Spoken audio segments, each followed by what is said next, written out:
facing the police every single day. Contact the sheriff's office, contact Billy, contact Ms. Wilkie. Yes, sir. Yeah, on the internet part, okay, what if it's not a domestic? I'm a reporter for Copwatch. I had a cop's wife make a death threat against me and my family on Facebook. What can I do about that? Contact the sheriff's office and have it investigated. Okay, so that can be a regular investigation, not IA. It can be a regular possible criminal threat. Well, it depends what the threat was. Right. It would only be internal affairs if the actual employee was involved. He made a comment on it. He liked it. Like I said, I can't really comment because I don't know everything that's going on. But Right. What I recommend is calling the local law enforcement and have it investigated. All right, fair? Yes, sir. I don't know if I missed it or not, but did you talk about how you take a Spyware, it's not considered a virus because that's how the app is meant to work. Yes, sir. Yeah, one of the other reasons why I came here too, I thought Billy was going to touch on it more.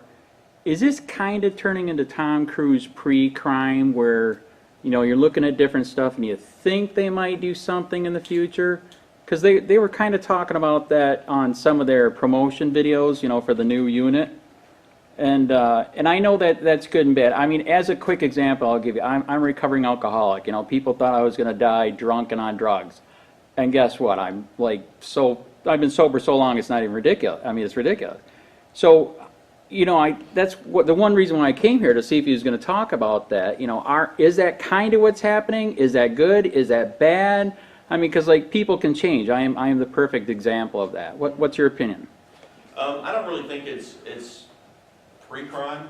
What we're looking to do is, you know, just like in the video, when someone commits a crime and there's a law against it, they get charged for that. A lot of crimes, when someone's arrested, we have to show the intent that they committed the crime. Correct. Just like the guy in the video, his intent wasn't to, you know, mess around, play around with her. His intent was to cause fear in her, and that's what cyber stalking is. That's what stalking is. You have to show that there is an intent to commit fear, and there's no legitimate purpose for what you're doing. Just like in the video, there was no legitimate purpose for the way he was acting, for what he was saying. So that's why it was stalking. Right. Well, they mentioned in their promo video that they're actually going to start going back to older cases and looking at them to see what happened in that situation. And almost, it sounded to me like go back and almost make something out of nothing, you know, on these older cases that are already done. Like I said, that's one of the reasons why I came here tonight, because the promo video was kind of talking like it was almost pre-crimes. We're going to go back to some of the old stuff and see if we missed something, or maybe we'll make, to me it was almost like make something. I'm sure that going back to some of the old cases, yes, they might have missed something, they might get a, you know, but at the same time, going back to some of these old cases, I think they're almost, you know, starting stuff when it could be fine. Well, I can't comment on the promo video or what they're Right. planning on doing with that. That would be a question you have to ask Got it. Charlotte County. Any other questions? All right, well, unfortunately, I've kept you guys 5 minutes past 7:30, but I appreciate you coming out.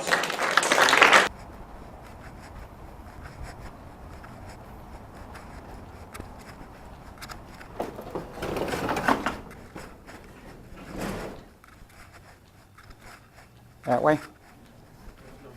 119?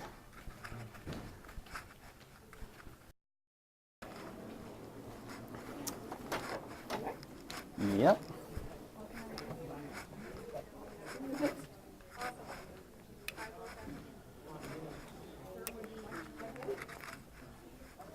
Do you have to? Yes. Did you sign up? Yes. Yes, I have my... So if I don't have to check... Yeah, okay, there you go. Checking with that. You are correct. Sorry. There's that. You like a blue onion complimentary? Sure. This is the information for tonight. This is the Alzheimer's coming up next. The heart walk. Lots of elder abuse things here that she's going to talk about. So, Got it. Are they going to do anything about cyberbullying? I'm not sure. I have not heard this speaker before. Right. Yes, you have a question? Yes, are they going to do anything on cyberbullying? You know, the gentleman's the keynote speaker. Right. We had talked about him doing some of that, but I'm not familiar with his PowerPoints. I've never heard him before. Right. But I've heard excellent things about him. Right. Yeah. All right. Yeah, because I got like I've got multiple death threats online, so Oh, okay. you know I'm wondering if they're going to talk about that, you know, because that is violence, right? Absolutely. Yeah, and that's Yeah, well, domestic. just have a seat, and then you could ask him, because he'll have some Q&A at the end. Right. He'll All be right. the third speaker. Got it. Okay. All right. Somebody was asking me, are they going to live stream this? No. Okay. All right. Are these free? No, they're not. But I'm sorry. I thought they were free. Sorry. I'll put it back. Well, we want to make sure she has pens to write. You're all nice. Okay, that's fine. I thought it was free. That's okay.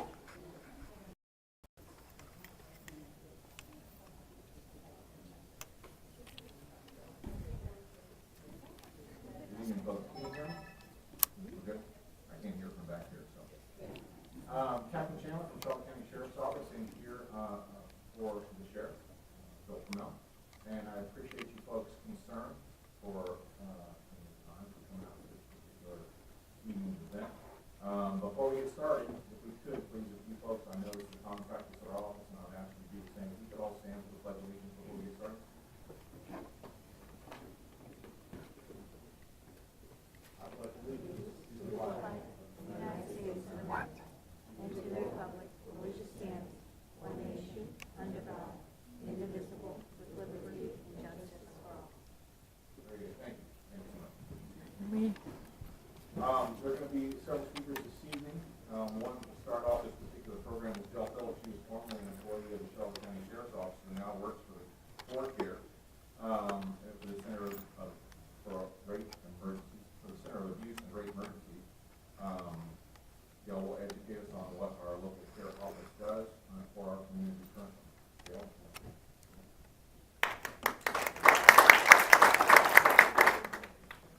Some of you may know me. I've been speaking for years. Over 20 years at the sheriff's office, I've recognized most of the faces. Thank you for coming. Domestic violence is so important. It's so important in Charlotte County. And I would love the opportunity to share with you what CARE does. Many of you know of CARE, the Center for Abuse and Rape Emergencies. But many of you may not know all that CARE is. I'm a community prevention and awareness coordinator here. Part-time, but I retired. However, CARE is a nonprofit organization that I truly believe in, and it's been serving Charlotte County. Can you tell me how long? Believe in, and it's been serving Charlotte County. Can you tell me how long? Take a guess. 80? No, over 35 years. That's a long time. It was established in 1983 as just a rape emergencies, and then in 1985, with the influx of calls to the crisis line for domestic violence, they changed the name to what it is today.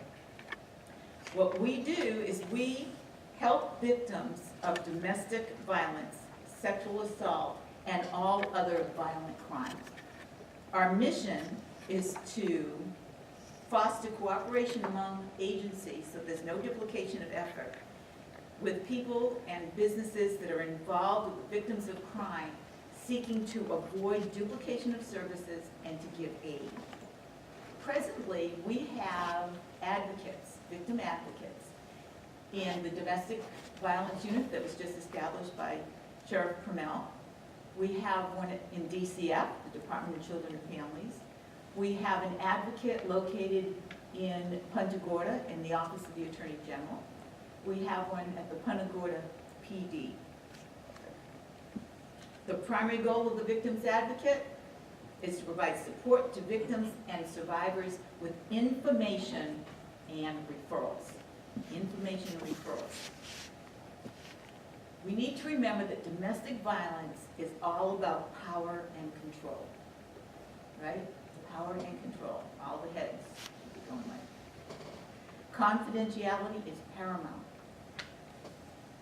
As advocates, we focus on listening, believing, and supporting decisions made not by us telling the victims what to do and where to go and how to do this, but they're decisions that the victims make on their own just based on information and referrals that we give them, so they can make judgment on their own terms, not on my terms. What may be good for me or what I may think they should do may not be working for them at the time.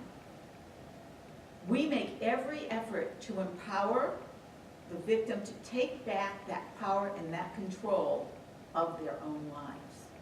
And that is so important. That's the only way they're going to move forward, is they have to take control.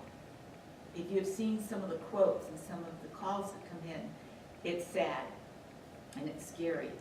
Our executive director, Karen, has a folder, and we labeled it Goosebumps, because some of the statements that are made literally give you goosebumps. When you hear about, I'm so scared, he has a gun under his pillow, and every night he reminds me there's one bullet in there and that bullet's for me.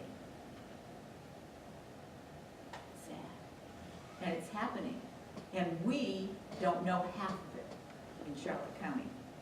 All of the victim advocates are certified through Florida Coalition Against Domestic Violence and the Florida Council of Sexual Violence. We have care offices where you can come and talk to an advocate. We have one in Punta Gorda, we have one in Englewood, and we have one located within the crime prevention office for the sheriff's office at the Town Center Mall. So we have those 3 locations that you can go to. Volunteers play an integral part in care. They work directly with the victims by answering crisis calls, supporting victims in hospitals. We do hospital response 24/7, and perform services needed to support the participants. Volunteers receive the same extensive training as employed advocates. They have to. They can't just be someone who comes in and takes our place if we're out on vacation. They have to have privilege. They have to know confidentiality. They have to be trained specifically for domestic violence and or sexual issues. We do have volunteer opportunities at CARE that is like an indirect service that some of you may be interested in. Doesn't require quite as much training. For example, we have pet foster care. We cannot take children. We take children, we can't take the pets, even though they call them their children. We can do community events. We ask you to help us out with community events. Assisting at our reuse stores. We have 2 reuse stores, one in Englewood and one in Port Charlotte. All items donated there. The monies go to CARE for other services that we offer. We also open up those facilities to our participants to go and get free items, especially when they're in transitional housing. In 2018, domestic violence hotline calls to CARE in Charlotte County increased by 15.5% over 2017. Sexual assault is 14.7% during the same period of time. Presently in our shelter, we have 6 adults and 4 children. In 2017, we had 41 children that we had in the shelter. In 2018, 79. In 2017, we had 48 adults that we sheltered in place. In 2018, we had 65. What does that tell us? The program the sheriff is instituting is needed. We need to get the word out. Prevention and awareness is so important. Some of the services that CARE offers that you may not be aware of, some of them you may. We have a 24-hour hotline, just like the call center at the sheriff's office, 24/7, 365, where anybody that calls our hotline gets a real person, a real certified advocate to talk to. We also have a hospital response team on call out. We offer multilingual assistance as well as hearing and speech impaired assistance. We have a safe haven emergency shelter, which is free emergency shelter for you and your children in a non-violent, safe setting.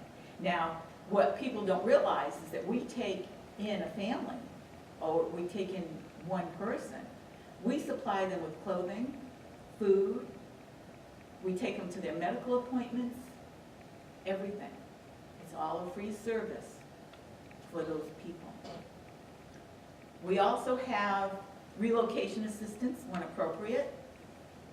We do a lot of safety planning for leaving or living safely. No matter who calls or when they call, even if they decide they do not want or need to talk to us, we make sure that we touch on safety planning for leaving or living safely. You know, leaving is always dangerous when it's a domestic situation, always dangerous. Safely leaving is the goal. CARE can help them leave, or if they decide, and remember what, the choice is theirs, no matter what we think, the choice is theirs to stay home, so we help them to stay home and stay safe at home as best we can until they make a decision otherwise. We do court accompaniment, so if the man or woman has to go into court, we go with them. We have one-to-one supportive assistance. You can call at any time. You all could call, even if it's to someone else. And we'll talk to you. We'll make an appointment. You come in. Everything, we have privilege. Everything is totally confidential. We can't tell anybody you're there, that you've been there, or that you left. We do victim advocacy. We do assistance with crime victims' compensation. And that comes in a lot when, especially with our seniors, when they've had issues, and it may have turned out that there's, exploitation or whatever. We try to help with that. And one of the most important things, because this is a big thing in Charlotte County, is we help you coordinate services. I was just talking to a member of the Sheriff's Office, new member today, and she said the biggest problem she has is knowing where the services are. So we help them to coordinate services. And while I'm talking about that, 211, we answer their calls from 5 p.m. to midnight, Monday through Friday, weekends and holidays. So when you call 211 during those times, you're going to get someone from CARE, an advocate. We provide, and this is something that I'm sure, if you know it, I want you to raise your hand afterwards. We provide free services for family members and significant others of survivors. This service is designed to support and give information for loved ones to assist crime victims during the healing process. How many of you knew that if your daughter or your son or someone had gone through a domestic issue or sexual assault, that we offer you help so that you can learn how to help them? Because many times the loved ones at home lost. They have no idea, what do I do now? He's in his room or she's in the room. She doesn't talk to us. We can't have her open up. What do we do? Help is available at CARE. No one has the right to hurt or abuse you. Absolutely no one, not for any reason. All of our services and programs provided by CARE are supported by financial contributions from individual donors, in-kind donations, legacy gifts, city and county governments. Both of our Florida Coalition Against Domestic Violence and the Florida Council Against Sexual Violence, I have to read that one because I get them totally confused. DCF and the Florida Department of Health. Those are just a few that keep us up and running through donations.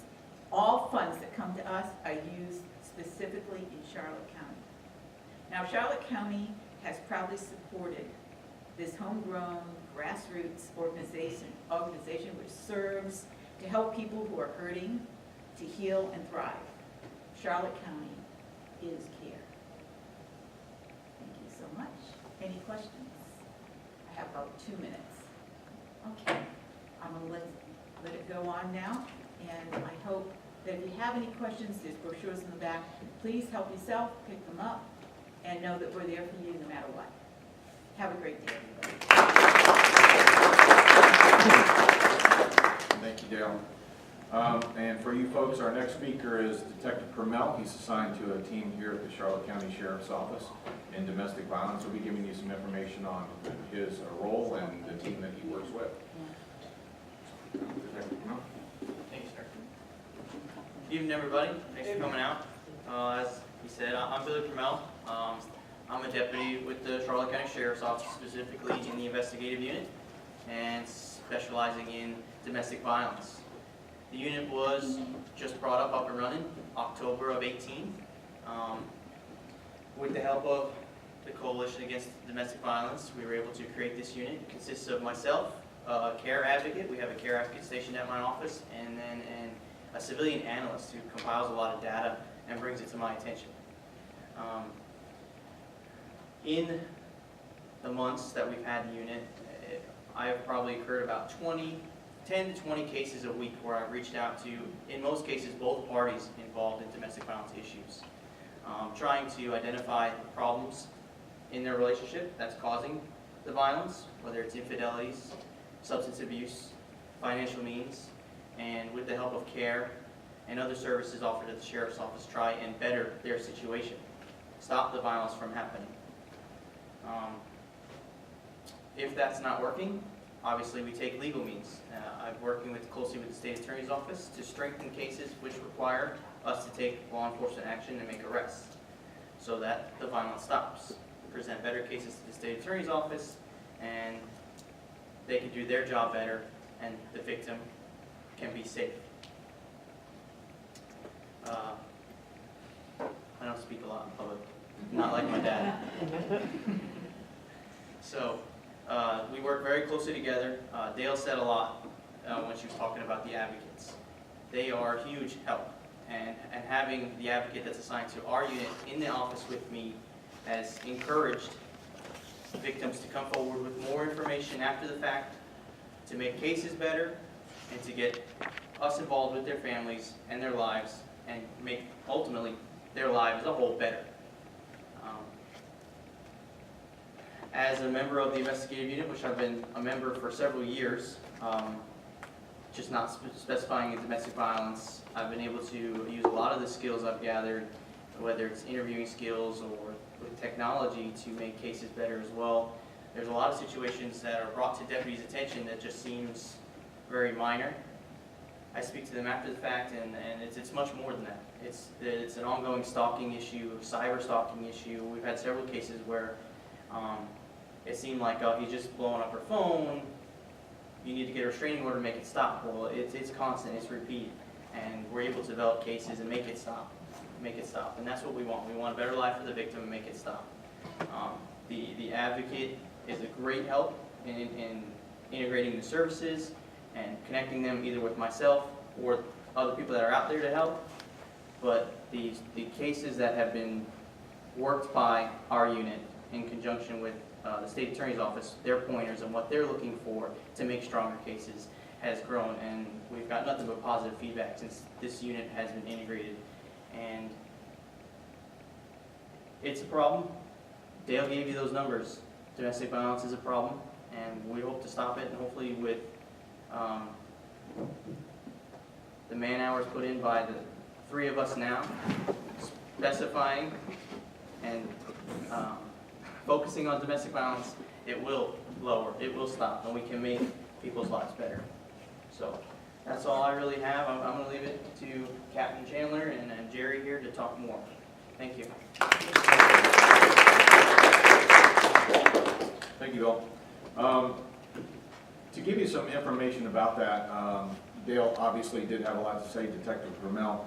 The Charlotte County Sheriff's Office, for one, I've lived here in Charlotte County most of my life, certainly my whole adult life. I'll just say I moved here when I was 6 years old. And I got to see this county when I first moved here as a retirement community for the most part. And I think everyone that's here probably knows that had spent any time in Charlotte County. And I did, even as a youngster and a young adult, watch it grow. And I think that this particular office of the sheriff and law enforcement in general in Charlotte County is blessed in the fact that it was that. a retirement community. And what I mean by that is you see what happens around us in different communities. The clientele for problems were not here for many, many years. And the county, the administrators, the sheriff's offices in past and present have had the ability to stay ahead of crime, I believe, and keep it under control as much as possible, certainly more than those that are out of control. And if you know anything about history and you look back in time, we were once called peace officers.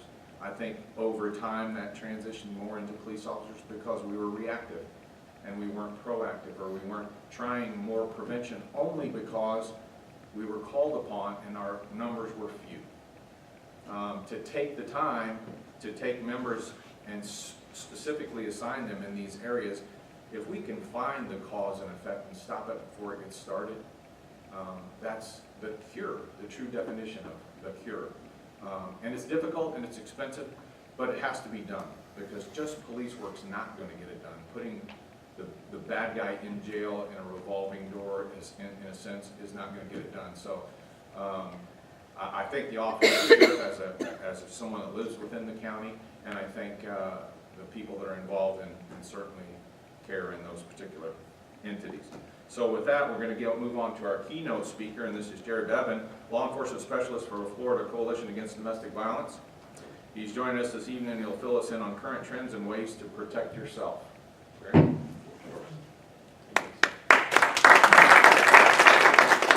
Good evening. Can everybody hear me without the microphone? Yes. Even in the back? Good, because I hate being tied to a podium or using a handheld microphone. As the captain said, my name is Jerry Bevan. I am the Law Enforcement Program Specialist with the Florida Coalition Against Domestic Violence. Part of my duties with the coalition is I go to grant agencies, which Charlotte County received one of our grants in October, and I've been helping them. We come here, we put on trainings. Probably April, May, or June, what we're going to do is we're going to bring in an international speaker to train all of the patrol officers with Charlotte County. Basically, anybody who carries a gun will get domestic violence training. That's also going to be opened up to community groups. So once we get the flyer and ready to send out, you guys are more than welcome to come attend. It's going to be a 4-hour class. We're going to do it on 2 days and have 2 classes each day. That way you can either come to the morning or afternoon session. And I can tell you, part of my background is I was in law enforcement. I retired from the Marion County Sheriff's Office, about 2.5 hours, 3 hours north of here. I was there for about 28 years. The last 10 years I was in major crimes as a sergeant over the Special Victims Unit. So I can tell you that when I first saw this presenter present, probably this past last January, I forgot we're in 2019 already. Last January, I went through all the cases in my head that I totally messed up, that I totally did wrong. And it's not that I was doing them poorly, but that's how law enforcement was trained. So part of my job is to get law enforcement and the community to look at domestic violence in a different light. To look at it as more than, I'm not worried about what happened the past 6 months, I need to know right now. Domestic violence is something that happens over years, over months, sometimes over decades with survivors. As Dale mentioned, when a survivor decides to leave a relationship, a domestic violence relationship, that's the most deadliest time. They're 7 times more likely to be killed when they're leaving than any other time in the relationship. The unfortunate part is now you can't turn on the news or read the newspaper without seeing a report of one intimate partner committing a homicide against the other intimate partner. When I started 30 years ago now at the Marion County Sheriff's Office, when we saw that, it was mainly husband and wife, homicide, suicide. The trend I've noticed in the past couple of years, unfortunately, now they're killing children. So one of the main things that we try to do with the coalition is to prevent that intimate partner homicide through training, through patrol, training through different staff members, training, for advocates, as Dale said, and community partner training. She mentioned that their services have gone up, and it's not because more people are being battered in Charlotte County. It's because I feel that the information is getting out there. People are now confident in law enforcement and care to actually believe that they're going to help them. So, we always tell agencies, when they get our grant and start doing community presentations, you're going to see your numbers go up, which is a good thing. Because as we know, domestic violence has always been here. It's just now we're trying to shine a light on it and stop it. Like I said, stopping the homicides. So one of the things we're going to talk about tonight is technology and domestic violence. Has anybody ever had a technology or safety presentation? Does everybody have a smartphone? Everybody loves their smartphone, right? By the end of the class, you're probably not going to want your smartphone. Part of my duties with the Sheriff's Office in Marion County, like I said, was in some Special Victims Unit. The last year I was there, I was assigned to the Internet Crimes Against Children's Unit. We did child pornography and we did a lot of internet investigations, seizing computers, doing forensics on computers and phones. And that's when I realized I knew nothing about cell phones, nothing about computers, because there's so much involved. Normally this presentation is about 3 hours long, so we'll try to have you guys out of here by about 9:30. All right, so we'll go ahead and get started. The big thing about technology is don't be afraid of it, because if you're afraid of it, you're not going to use it, you're not going to use it correctly, and that's when it can come back to bite you. So we're going to start off with a video about cyber stalking.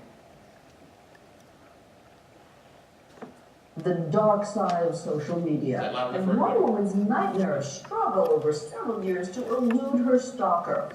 Hers is a chilling case, starting with the way she was approached with a friend request on Facebook from a former college classmate. Their interaction quickly took a disturbing turn, and then, as the ominous tweets and YouTube posts piled up, it took over her life. Here's ABC's Andrea Kenneth. Please just listen to me and let me be nice. We need to talk face to face. The videos are disturbing and terrifying. That's a very unwise decision. It's up to you now. Save your own life. Patrick Michoni posted dozens of threatening tirades on YouTube.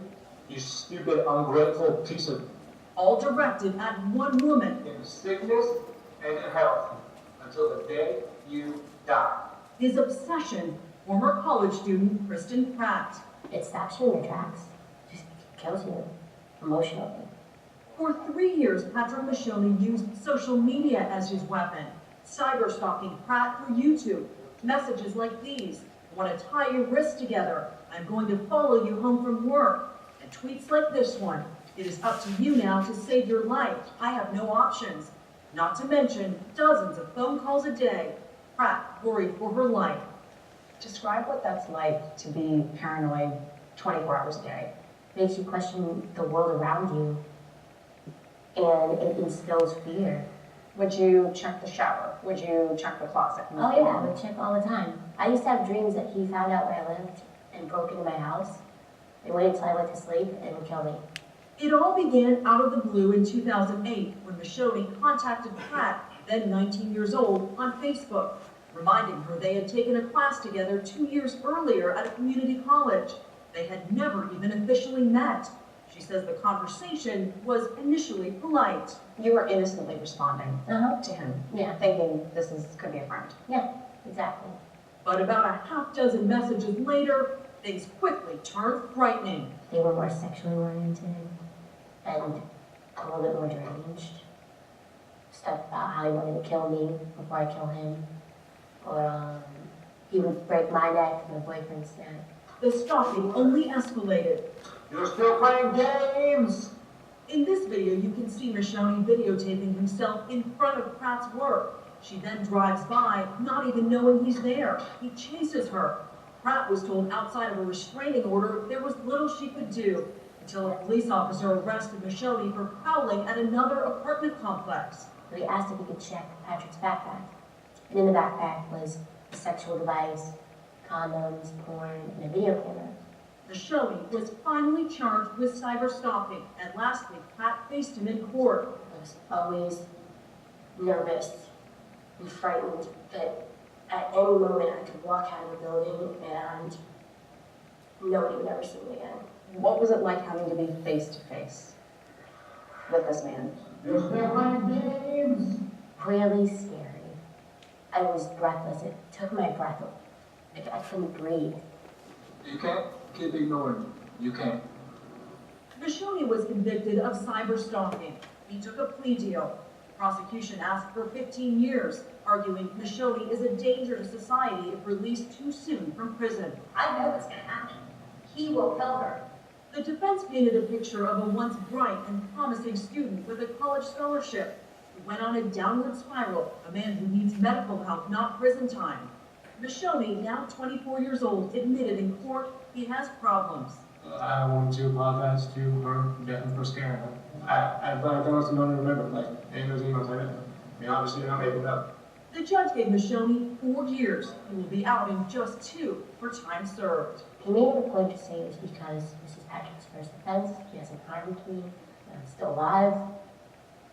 But I'm not alive because Patrick didn't want to hurt me. I'm alive because I made sure I stayed alive.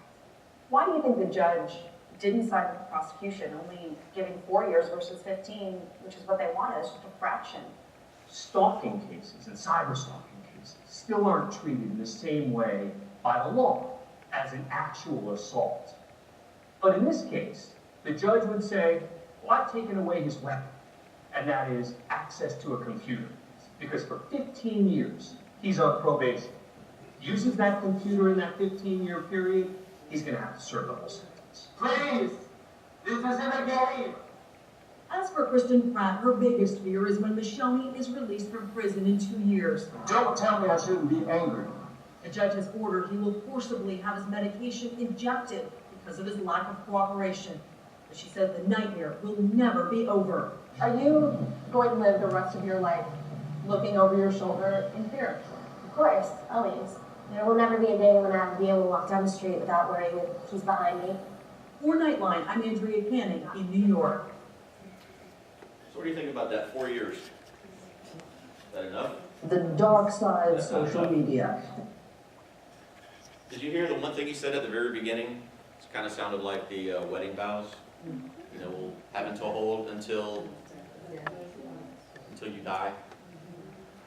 He's not going to stop until he ends up killing her one day. You know, the judge is going to have his, I guess, his medication injected, and the judge felt that he took away his voice by taking away his computer access. Can someone get on the computer if they want to? Any of you ever have any teenage sons? Yeah, I tried to do the same thing, take away my son's computer. That didn't work. He found a way. You know, you've got libraries, you've got friends, you've got cell phones now. You can go to McDonald's on the public Wi-Fi. Can't be traced. If we trace it, it'll go back to McDonald's. So, you know, there are a lot of different things that they can do to get around that order. One of the things is cell phone monitoring, caller ID spoofing. Man, I wish I had more time. Normally, with caller ID spoofing, what that is I have an app on my cell phone. I can put in your phone number, and I can put in a phone number of someone that's in your cell phone, and when your phone rings from me, it will show the other person come up. That's it. Well, you know what? Does anybody want to help? I do. Can you say that again, sir? Explain it. Actually, I will just show you because it's a lot easier that way. It's called, it's a free app, caller ID faking. Who wants to help? Do you have someone in your cell phone that has a picture when their phone number, when that pops up on the phone ring? Yes. Okay. What is your phone number? Okay. Do you know the other phone number? And I mean, I know my wife's phone number. That's the only phone I know. So it'd be so bad if I lost my phone.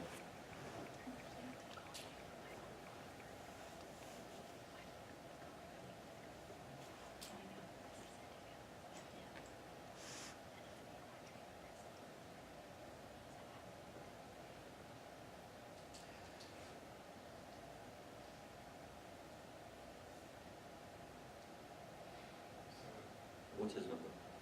315 Mm-hmm. 242 Okay.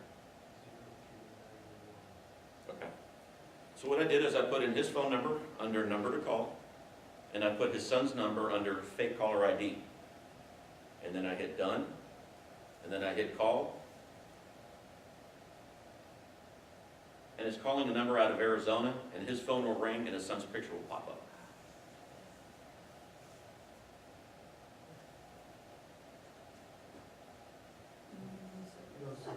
No service. No service. No service. already have service? She does. Oh, but I Yeah. I can't help you, I don't have anybody who's. Oh, okay. I have service. All right, what's your number? 941 Uh-huh. 270 0035. And what's the other person's number? What's your number? 862 999 7735. Okay. Yes.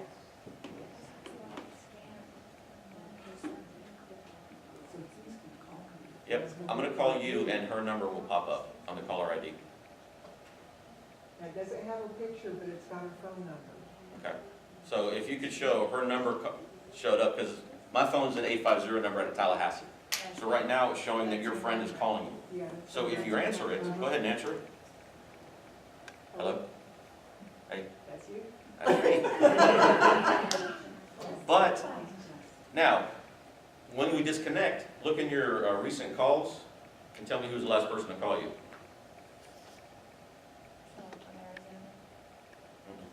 It's going to be her friend. It's her phone number. So if someone calls you harassing you using this app and you call law enforcement and show them your phone, can't follow it because her number showed up. That's caller ID spoofing. They can also do it with text messages. And if they pull the records from the phone company, it's going to look like she called. And then if you say I'm your suspect and they come and look at my phone, I didn't call her. The only person I called last was a 321 number in Florida. And before that it was in Arizona. There's no record of me calling her. Because your phone number, your phone call will go through their servers. They'll attach the other caller ID, the other phone number as caller ID when it calls you. Have you ever gotten a phone call from some of these people trying to sell you something with your area code? Or yourself? All the time. That's exactly what they're doing. They're using your area code and usually the first 3 digits of your actual phone number and then last 4 digits of whoever else. So you look at it and go, oh, it's local, maybe I know them, and you'll answer the phone. That's caller ID spoofing. Unfortunately, suspects are now learning this, and like I said, free app. I didn't pay a dime for it. All I had to do was go in and watch a couple of videos, and you get minutes added to the app. It's as easy as that. And then there's really no record that the suspect called. Why would that app exist? For the criminals? For fun. It's put out there as, you know, have fun with your friends, you know. You'd be surprised. Yeah. Cell phone spyware. There's spyware out there that can be installed on a cell phone. They actually have to have access to the cell phone, but only for maybe about a minute or 2 to download the software. And then what it does is it runs in the background. You can't even tell the app's on the phone. Everything you do on your cell phone will go to a website, and then the suspect, all he has to do is log in, and there's all this information. You got your location history. They'll get every email you sent, every text message you sent, incoming, outgoing phone calls. Anything you do on your cell phone, they'll have access to it. Yes, ma'am? Any idea if they have to have your security code to do that? They have to have access to your phone. So if it's an intimate partner situation, normally they know each other's passwords to their phones. So, you know, if say the suspect finds the survivor's phone, say she's in the shower, like I said, what he does is they go to the website on a computer and they set up the account, and then all they do is when they get the phone, they go to that website, type in their number, and download an app, and you can't even find it on the phone. It's not going to be listed anywhere on the home screen. The only thing you're going to notice is you're going to have usually power drain, because for every text message you sent, it's also sending one to the website. So there's going to be a lot of power drain going on. The computer or the phone's going to run a lot slower. But like I said, you know, they have access to everything you do on your cell phone. And one thing about cell phones is they keep track of everything you do. Really, the only way to delete everything on the phone is either to factory reset it, or do what we call do a Tom Brady, where you break it in half and smash it with a hammer before you give it to the NFL. As you can tell, I'm not a Patriots fan, sorry. Sorry, Jim. I know you're a Patriots fan. Well, you know what, at least they're in the playoffs, unlike the Dolphins. I'm not sure if they'll ever make it again. But like I said, with these apps, there's a couple of them out there. They usually charge $30 to $40 a month access fee. But like I said, if someone really wants to track you or know everything that you're doing or everything that the infant partner's doing, it'd be worth $30, $40 to them. This can be considered illegal. It could be a violation of the Wire Fraud Act. So, it all depends on how it's spun. The problem with, yes ma'am? And how, if you would suspect that somebody had done that to you, how would you find it on your phone? You could take the phone to law enforcement, and they could download the phone using some type of forensic software like Celebrate, and it should come up there. I know some people will take it to their local T-Mobile store, Verizon store, but chances are they're probably not going to find it. They'll probably just say, well, your phone's running slow, so what we'll do is we'll sell you a new cell phone for $1,000, and we'll transfer everything over to your new phone. But what happens? Spyware gets transferred over too. So, I would say if it's suspected, get with your local law enforcement agency and see if they can download the phone for you. See if that's something they can do. Anybody use family location apps? I know I did mine when I had kids. When my kids were younger, I put it on their phones. Bad part about that is I can see where they're at, but they can also see where you're at. So, I think my daughter, oh, you came in at 11 last night. Well, Dad, you came in at 2:30 the other morning. all right, let's remember who's the those can also be used by a suspect. Like I said, if you're in an intimate partner relationship with someone for a long time, chances are you know their passwords. If you don't, you could probably figure them out. Most people are creatures of habit. If you know one of my passwords, you know them all, because I have too many accounts to have 15 different passwords, or like on the computer, and I have to change it every 90 days, just the number at the end goes up. I don't have time to sit there, or a lot of people write them down and leave them right there by the computer. So.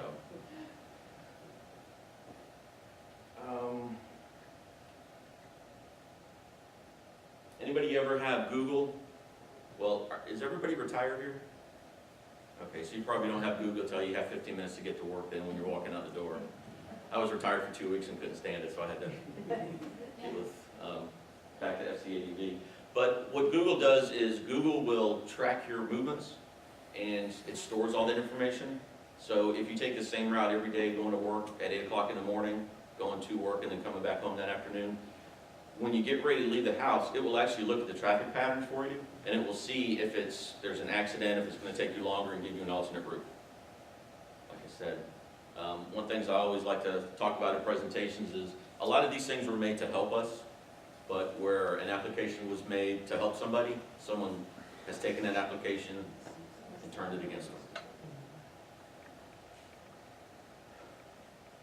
This is just talking about turning off your location history.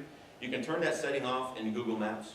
I actually turned that off on my work phone because I don't really want them to know exactly when I get to places. Yeah. So, you can turn that location history off. The bad thing is if you turn it off, one thing I found out, I went, I think, to Miami, checked into the hotel, went somewhere, and then pulled up my phone to go back to the hotel in Miami, and it wasn't there because my location was turned off. So, once again, good things, bad things. If you feel someone is stalking you or following you, this would be a good thing to do, because if they've gotten into your Google Plus account or know your Google password, they can have this email to them every month. Has anybody ever gotten one of these emails from Google saying, hey, this is the places you've been the last month? I got one probably about 1.5 years ago, and it freaked me out. That's when I realized that this location history, I mean, it's old. Everywhere I've been for the past month, and it sent me a map. So, like I said, it kind of freaked me out. But that's... Would also be good, though, for prosecution? It could. This would be great for prosecution if, say, we have a suspect who was stalking someone and following them around, and there was enough evidence to get the phone and download it. We could get all this information. Or they could do a subpoena or search warrant to Google and get that kind of information.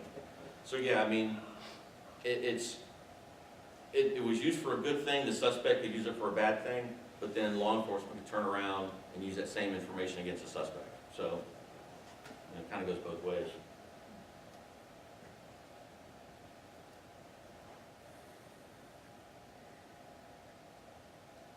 Okay, so there's it. It will take you 16 minutes to get to work. GPS and location. GPS trackers, in the old days, I say in the old days when I started at the sheriff's office in '90, they were, this big, had 4 big magnets, we slap them under a car. Now, I saw you looking at your watch, you must have a smartwatch or a tracker. GPS is in everything. Cell phones, watches, a lot of cars have GPS. Also, a lot of people don't know, if you buy a used car, an older car, from some of these smaller automotive places, they'll actually install a GPS in your car. That way, if you don't pay your bill, they'll turn it on and they know exactly where you're at, so they can come get the car. That's legal? It's legal, because they technically still own the car because it's not paid for yet. If it's a buy here, pay here place, there's a good chance there's probably a GPS in that car that you bought. Usually they're not active because they have to pay for that if it's active, but if you don't pay your bill for a couple of months, they'll definitely activate it and come take your car in the middle of the night. So, GPSs now are getting smaller and smaller. You can buy a GPS, the tracker, it's about the size of a quarter. So if, say, a survivor is being followed by the suspect, they could have one of these devices anywhere on the vehicle. Some of the suspects, what they would do if they had small children that they would transfer back and forth with a car seat, you could hide one of these in a car seat, probably never find it unless you really tore the car seat apart, and know exactly where the survivor was at all times because of the tracker.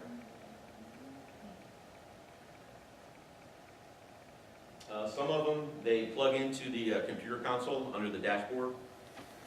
They use those to give you information on the car, is your car acting right, is your warning lights come on. A lot of companies use them, a lot of people buy them for their kids because they can tell the speed they were going, was there a quick brake or a quick acceleration. Like I said, those of us with teenagers, that would have been a great one. Mine was a teenager. But, once again, it's GPS. So if they have access to the car, they can plug it in, come back in a week or two, unplug it, plug it into their computer, and see everywhere that car's been. They now have them where it looks like it's actually a charging cord for your cell phone. So a survivor, if she's at the suspect's house trading kids, the cord on my cell phone went out, I gotta buy a new one. Oh, here, just take mine. And it's a GPS. So all he does is get access to it, and he can pull out the little SD card and figure out everywhere that car's been for however long. Geotagging. On your cell phones, there is information. It's called EXIF data. In every digital photo that's taken, there can be location, there can be the camera type, the cell phone type, and all that information. Has anybody ever heard of that? Okay. What I'm going to do is I'm just going to take a picture of the audience, because I have it turned on this phone. And then all you do is go to details, and it will give the exact location where this photo was taken. So now if, say, I upload this photo or I email it to somebody, they know all they have to do is take this photo and drop it in a free app that you can get, and it will tell you exactly where the photo was taken. This came about in about 2010. Guy by the name of Adam Savage was a TV star. He took a photo of his Jeep in front of his house and said, "Oh, I'm going to work on my new Jeep." About 2 hours later, he had a bunch of fans at his house. And that's when they said, "Oh yeah, man, the photo you took and posted on Facebook, yeah, we just put it in this free program and we got your address." So the large companies now like Facebook, Instagram, when you upload a photo, they scrub all that data off of it. So if that data is on the picture initially, once it gets to Facebook, it's all taken off. Now, smaller companies, Snapchat, some of the smaller messaging apps, that information is probably still there. So you either get to that information through the actual camera app. With mine, I just go to the camera app, and there's that little wheel at the top, and then you just scroll down to location tags. For some reason, whenever you buy a cell phone, it's always on. So this is the first thing I do with my personal cell phone, is I go into that app and I turn it off. With iPhones, I think you have to actually go into settings. I am. iPhone? you go into settings under your phone app, it's either under phone app or location, you should be able to turn that off. Yeah, location services, and go to camera and turn it off. If you don't know how to do it, all you have to do is Google, turn off location services or geotag to whatever kind of phone you have, put that in Google, and it will pop up and show you how to do it. This is just a photo I took for another class to show that, you know, with this kind of stuff on, it tells you exactly where you're at. Surveillance, you know, back in the day you had the big surveillance cameras everywhere. Now everything is pinhole camera. I could be wearing a pinhole camera in a pin, have it in my pocket, walking around, video recording everybody, and you'd never even know it. They come in teddy bears, phones, clock radios. So one of the things that we like to tell advocates to talk to survivors about is, if you receive a gift from the suspect, make sure you check it, no matter what it is. Because cameras nowadays, like I said, in the little pinholes, if you weren't looking for it, you'd never even see it. Sometimes if you are looking for it, you're never going to see it because they're so small. Especially if you have bad eyesight like I do. But, you know, have them check for that stuff. If they're not sure, then they need to get rid of it. If they feel they're being stalked or pursued by a suspect. Can come in the little cell phone charger you plug into the wall. A lot of them have, some of them are Wi-Fi enabled, so that way they can send a picture through Wi-Fi. So if he's down the street, if the suspect's down the street, they can get that feed live. Some of them have an SD card in them that will hold information a week, 2 weeks, 3 weeks. And all they have to do is, when the survivor's at work, break into the house, change out SD cards, and now they can see everything that's happened in the house for the past couple of weeks. Most of them nowadays, they don't record unless there's movement. They're movement activated. So they're only going to report if somebody's in the house. So. Social media. See, we got Facebook, Twitter, Instagram, YouTube, Snapchat. Does everybody know about Snapchat? Everybody heard about Snapchat? Snapchat is basically, you can send a photo and have it disappear within like 8 to 10 seconds when you send it to someone. It used to be, if you took a screenshot of it, they'd never know, but now they have that in there where if someone takes a screenshot of a picture in Snapchat, it will alert the other person, but by then it's too late. Or if you have a second phone, just take a picture of it. The unfortunate part is, kids nowadays, you know, 5, 6 years ago, you know, they'll send, you know, risque photos like that, and thinking, oh, they're only going to see it for 5 or 6 seconds and it's going to disappear. No. You know, like I told my kids, you know, anybody come in contact with, once it hits the internet, it's there forever. You could go on 2 minutes later and delete it. Somebody's already seen it, somebody's already screen captured it. There's also sites out there that will actually store the historical data. You can go into the site and basically look up, you know, what was on YouTube in 2017 on September 8th. And it will pull up all the videos, pull up all the information that was on there. Because that's what they're doing screen grabs of all that information. This is another video we don't really have time for. Using social media to stalk and harass. If you think somebody is stalking you, if you take photos, don't include any type of identifying landmarks. There are programs out there where you can take a photo with an unknown landmark, drop it in, and it will tell you what that landmark is and where the photo was taken, even without the data. It reads the photo and it has a database of probably billions of images, and it will compare it that quickly to find out where that landmark is. You don't want to check in somewhere. A lot of people on Facebook like to check in. I'm here, like to take photos of what they're eating, hanging out with friends, get tagged in photos by other friends. You want to make sure they avoid that. The unfortunate part is, you know, when you have a survivor and a suspect, sometimes the survivor has to take steps to limit their exposure. And unfortunately that may be to, you know, we're not saying stay off the internet, we're not saying to stay out of Facebook. There are some survivors who actually tell us that they will go onto their suspect's website or their Facebook page, see what kind of mood they're in. If the suspect's in a bad mood that morning, then they know they're probably gonna catch it either later on by a phone call, text messages, or something like that. So, you know, they use that for their own safety. But we also want them to be cognizant of what they're doing and the information they're putting out there, so somebody can't follow them or stalk them or harass them.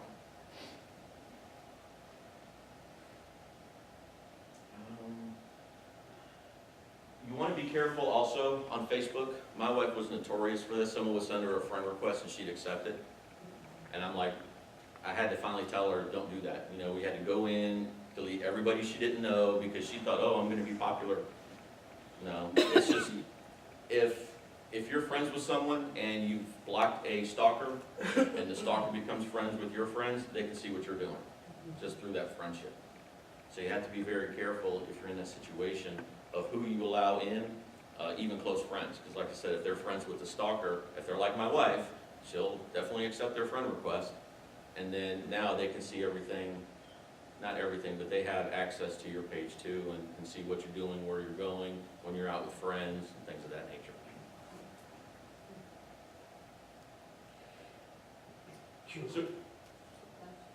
So is a survivor who does not use social media safer than a survivor who does? Not necessarily. Like I said earlier, a lot of survivors will use that just to gauge the mood that their stalker is in, which is a good thing. If you're ever in a situation with stalking, this is an incident log. If you grab one of the books back there, they're in the back, there's several pages of them. If you have a friend that you feel maybe in a stalking situation, give them the book, have them contact the sheriff's office. The bad thing about technology is advancing way faster than the laws that can keep up with them. When I started my career, if I worked a stalking case, it was because someone left a note on someone's car, put a note in the mailbox, sent them a note through mail. Now, as you saw in the video earlier, that guy was harassing and threatening to kill her. He could have been on the other side of the country, but the victim doesn't know that. They don't know where this person is. This person could be around the corner, as we saw in the one video. He was out there and she drove by, didn't even see him. So,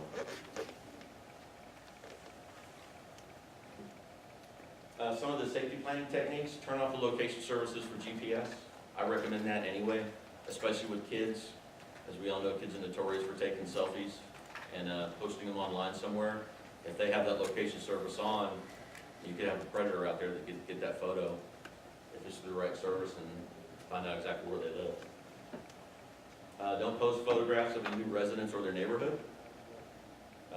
Be careful about posting locations when they're out shopping or eating or hanging out with friends. And don't answer calls with unknown numbers. As you saw earlier, it could be a known number and it could still be somebody stalking you, and there's really no record that it happened. But definitely, if you don't know the number coming in, even if it's a local number, I would recommend not even answering it. Chances are it's a telemarketer. Don't answer known numbers if they call at unusual times. And be mindful of any new electronics or presence that come from the offender. As we saw, there can be a GPS chip in it, there can be a pinhole camera in it. And once again, if their phone is using more data or battery is draining quickly, let a professional review it for spyware.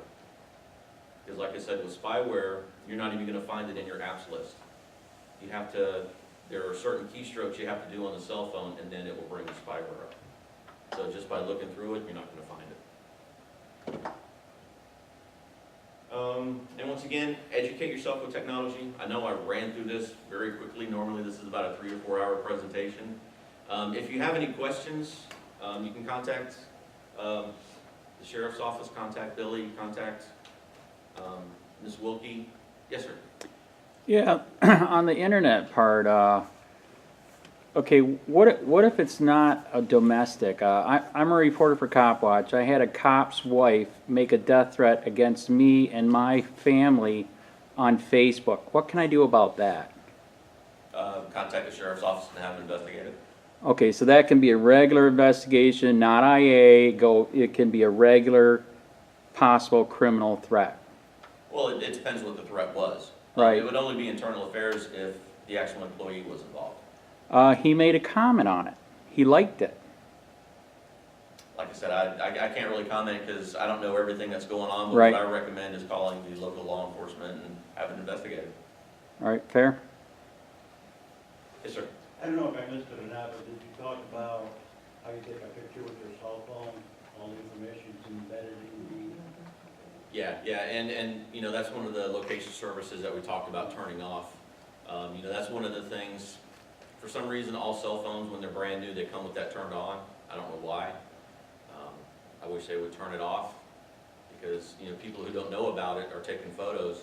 The way I first found out about it is one of the phones I had several years ago, I was taking photos, and then after about a month, it popped up a map and showed every photo, like in different cities where I was taking them, and I was like, how does it know that? Well, because of the location data. So, any other questions? Yes, ma'am. Would having an antivirus on your phone stop that spyware from being applied? Usually not, because it doesn't see it as a virus, because it's an actual program on the phone. It's just run in a covert manner, which is the way it's supposed to run, so technically the app is running fine, and it's just sending information out. I would recommend a virus program anyway, because you can get viruses from emails if you click a link and go somewhere. But like I said, with the spyware, it's not considered a virus because that's how the app is meant to work. Yes, sir. Yeah, one of the other reasons why I came here too, I thought Billy was going to touch on it more. Is this kind of turning into Tom Cruise pre-crime where, you know, you're looking at different stuff and you think they might do something in the future? Because they were kind of talking about that on some of their promotion videos, you know, for the new unit. And I know that that's good and bad. I mean, as a quick example, I'll give you, I'm a recovering alcoholic. You know, people thought I was going to die drunk and on drugs. And guess what? I'm like, I've been sober so long, it's not even ridiculous. I mean, it's ridiculous. So, you know, that's what the one reason why I came here, to see if he was going to talk about that. You know, is that kind of what's happening? Is that good? Is that bad? I mean, because like people can change. I am the perfect example of that. What's your opinion? I don't really think it's pre-crime. What we're looking to do is, you know, just like in the video, when someone commits a crime and there's a law against it, they get charged for that. A lot of crimes, when someone's arrested, we have to show the intent that they committed the crime. Correct. Just like the guy in the video, his intent wasn't to, you know, mess around, play around with her. His intent was to cause fear in her, and that's what cyber stalking is. That's what stalking is. You have to show that there is an intent to commit fear, and there's no legitimate purpose for what you're doing. Just like in the video, there was no legitimate purpose for the way he was acting, for what he was saying. So that's why it was stalking. Right. Well, they mentioned in their promo video that they're actually going to start going back to older cases and looking at them to see what happened in that situation. And almost, it sounded to me like go back and almost make something out of nothing, you know, on these older cases that are already done. Like I said, that's one of the reasons why I came here tonight, because the promo video was kind of talking like it was almost pre-crimes. We're going to go back to some of the old stuff and see if we missed something, or maybe we'll make, to me it was almost like make something. I'm sure that going back to some of the old cases, yes, they might have missed something, they might get a, you know, but at the same time, going back to some of these old cases, I think they're almost, you know, starting stuff when it could be fine. Well, I can't comment on the promo video or what they're Right. planning on doing with that. That would be a question you have to ask Got it. Charlotte County. Any other questions? All right, well, unfortunately, I've kept you guys 5 minutes past 7:30, but I appreciate you coming out. Thank you very much. Thank you all for coming. We really appreciate it. The next one's going to be about autism. So we'll get you the information and invite you again. Alzheimer's. I'm getting that myself. We knew what you meant. Yeah, well, I work with the autistic as well, but it is definitely Alzheimer's and dementia. Understanding. Thank you for coming. Hey Charlotte County, this is Charlotte County Copwatch. I am using any video here under fair use if you have criticism, reporting, teaching, etc. And please donate. I do not make money from YouTube, and there are different ways to donate in the video links. Thanks.